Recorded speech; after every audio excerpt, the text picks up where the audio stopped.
Okay, let's have a quick 2D STED tutorial here.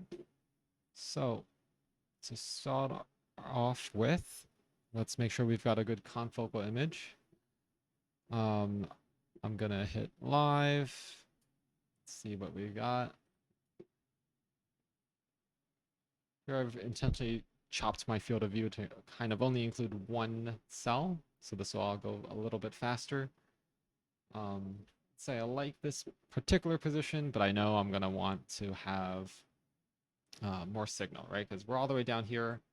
We've got this entire room to play with, and I know as soon as we turn on that stud laser, it's gonna drop your signal a lot. So I'm gonna go ahead and bump this up to my favorite number, 7. Let's hit live. We'll see how this goes. Okay. Looks blown out. Not a problem though. It's just your lookup table, right? 0 is black down here, and then this number and everything above that is going to be white. So this is looking pretty decent for a confocal image, but I know we could probably pull out a little bit more. So if we switch that to line accumulation, I'm betting we'll maybe make it out to here.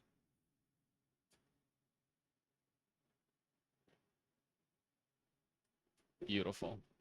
So there's maybe 1 pixel somewhere that is saturated, but you know what? I really like this one. I'm gonna say 0 confocal. Let's hit start. We'll actually acquire this image. Great. Gorgeous looking confocal image. Downside is I know this pixel size is going to be way too big for STED. So we're going to turn the STED on here. Now it's going to try and get us down to a 26 nanometer pixel size. So we're going to say this is confocal, but 25 nm pixel. 26, sure.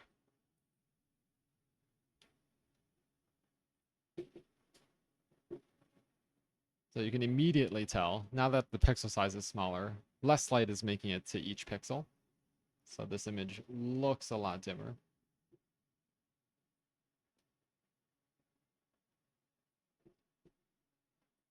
Between these two,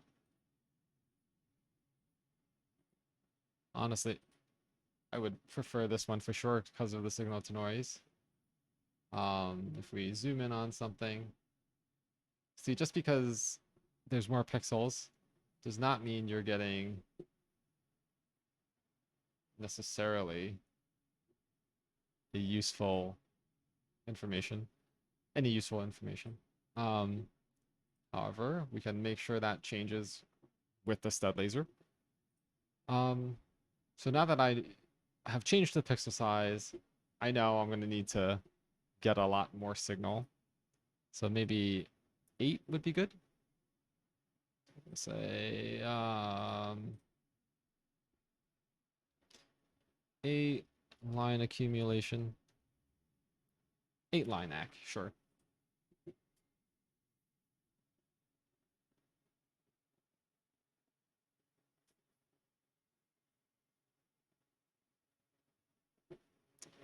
While that scans, I'm going to fix these names.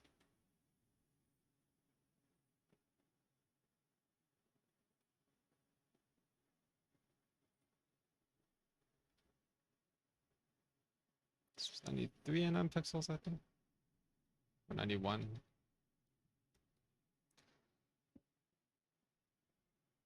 All right, still scanning. Great.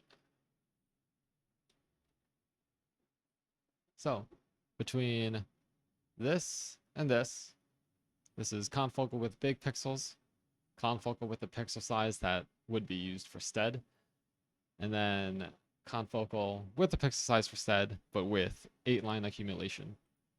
So, big difference in signal to noise, right? This looks gorgeous. You could even take this data set and put it through lightning and it'll look good, but it won't be STED good. So Let's, sorry, I'm crazy. We've been doing STED for a while. That's why it looks so good. All right, I'm nuts. What have I been doing? Let's see. This one, this STED was on as well. Oh, we're crazy. That's why it's so dim on this one. All right, all right. Let's fix it. My mistake. This is STED. Everything makes sense now. I thought it looked too dim just for the pixel size. All right, we're going to turn off STED. Keep everything else. Now I'll take what I had meant to do before.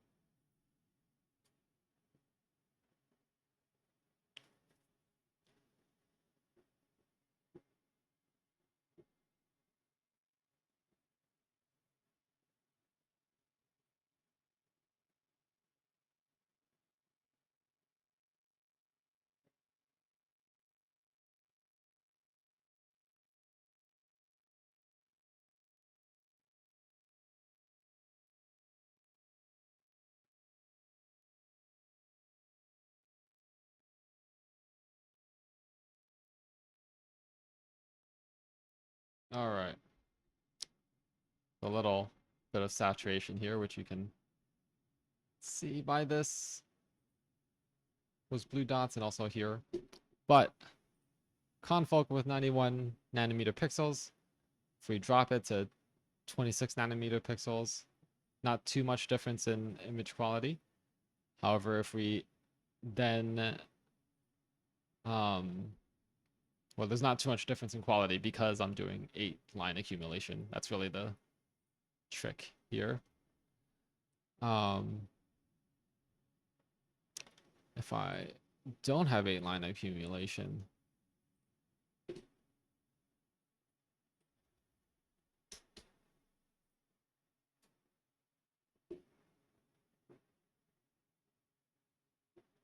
there we go. Yeah.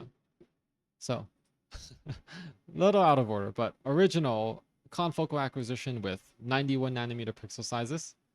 If you then just change that to be same laser power and everything else, if you drop that to 26 nanometer pixels, because that's what you'll be using for STED, your image looks really weak. You've got bad signals to noise, but everything is still kind of there. If you boost using the 8-line accumulation, you get a much nicer signal.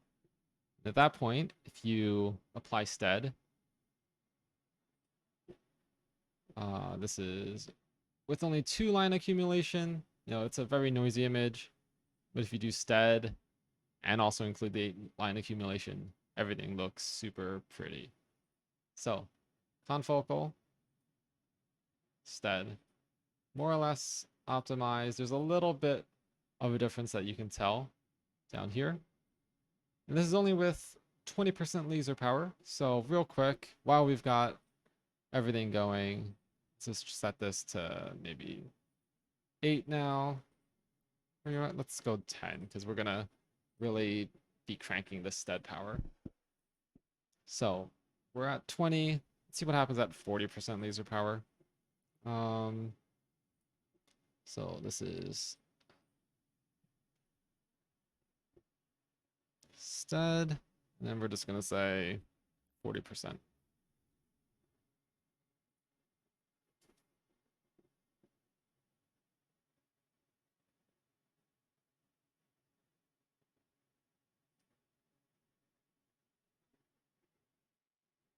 So already you can kind of tell that it's a lot darker, bumping up those STED laser power.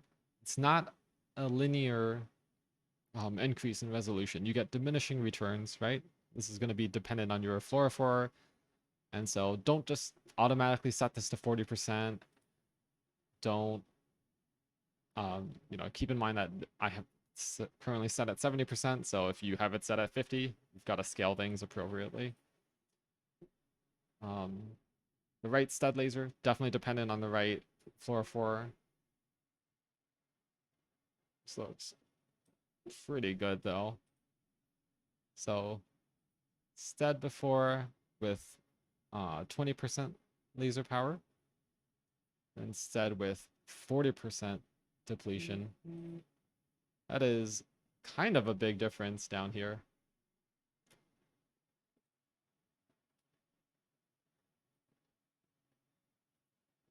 That's very pretty. All right, I'm curious. Let's go up to, how about 60? 60%. And I kind of suspect that this is going to really need a lot more time.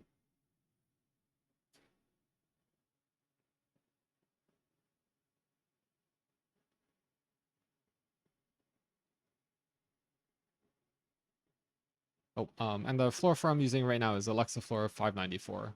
It's okay. Certainly for a single channel dye, it's not terrible. If you want Z stacks, if you want to do 3D STED, strongly recommend switching to a much better fluorophore. We really like Addo 647N. We like the Iberia Star Red. Come talk to us for fluorophore suggestions.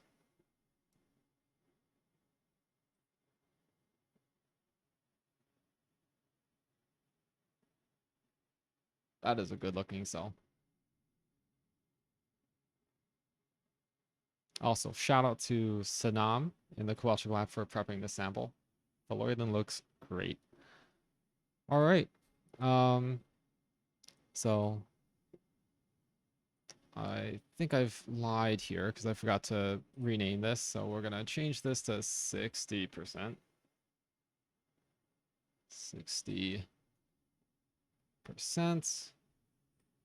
We're going to fix this.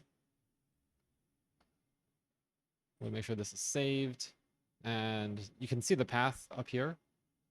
You want to make sure that everything is kind of saved on the E drive within the 2023 folder. If your lab doesn't have a folder here, make your own. And then within that folder, make one with your name. And then anything within this 2023 folder will get kind of saved to the network drive. So it'll go into SMB files.pensatehealth.net/cores/instrument data/AOM 2023. And then you can find your data here the next day automatically. Then please transfer it to your lab network drive. All right, thanks for your attention.